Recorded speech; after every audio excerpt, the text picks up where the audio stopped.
And we're back for more with Miss Samari. Hi. We're gonna jump back into the book, Obey Me. And you have one short story, A Night at the Carousel. Yes. Okay. So the Carousel is a strip bar that at one point in time I did used to work at. And for this particular story, like, I never had sex in the club. If I did, I will tell you guys.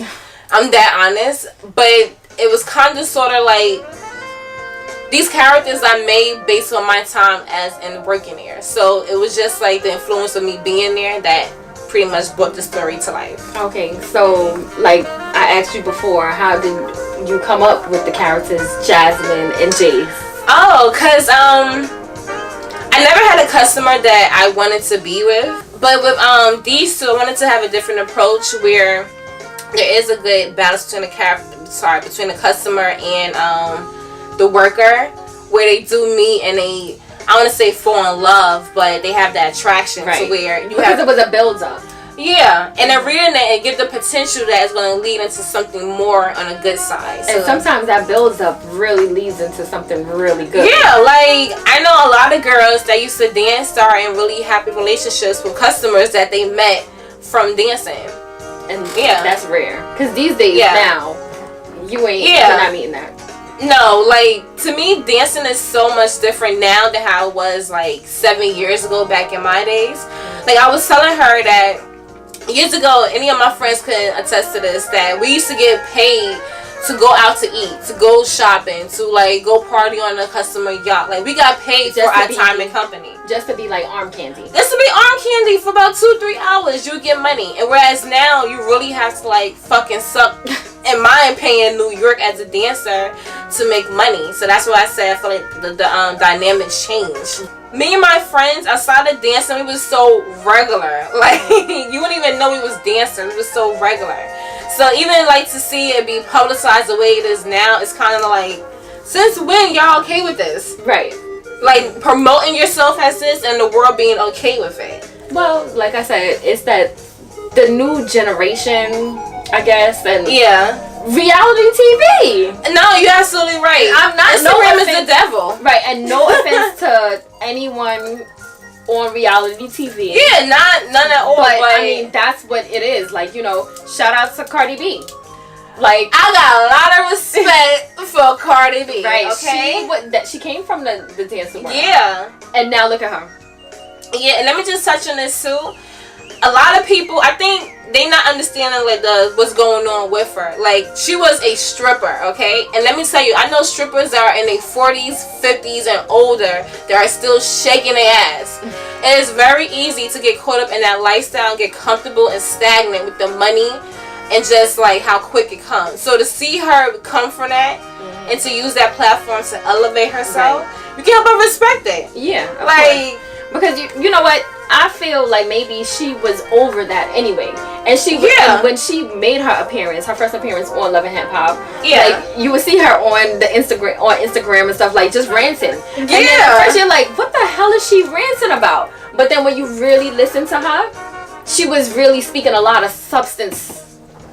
She was really speaking a lot of substance, and even her songs now that she have out, it's not just like some bubblegum type. It's real trap stripper shit that actually so it's kind of like, you know what, I don't knock anybody for what they do. If you're a stripper, you're a stripper, you know, get it how you know.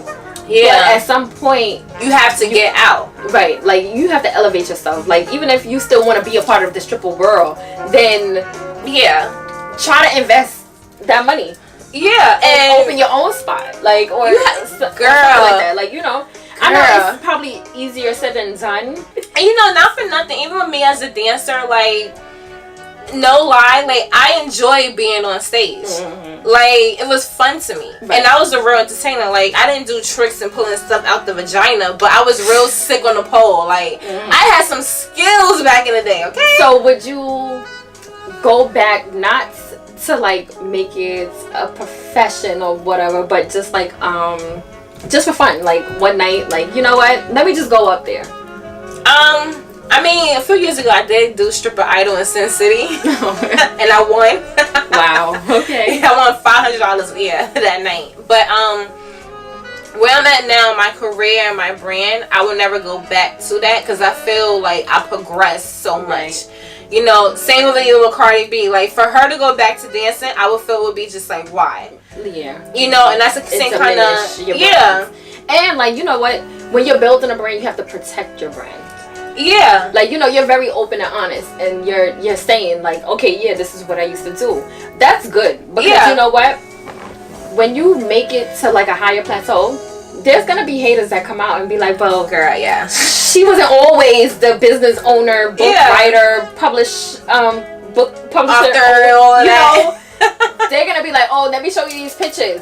But by you already putting it out there, it's kind of like, okay, exactly. That's why I had a mindset. No one's gonna tell you my truth better than me.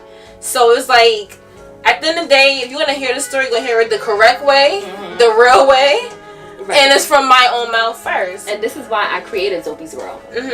To speak your truth.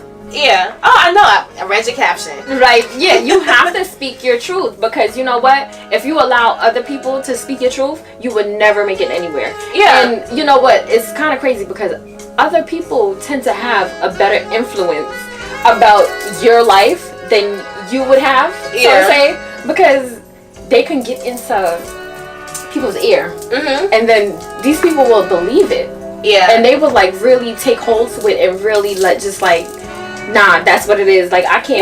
You see it all the time on social media. Like I can't fuck with Amari because such and such said that this is her. So they're gonna believe wholeheartedly like that's her. Like nah.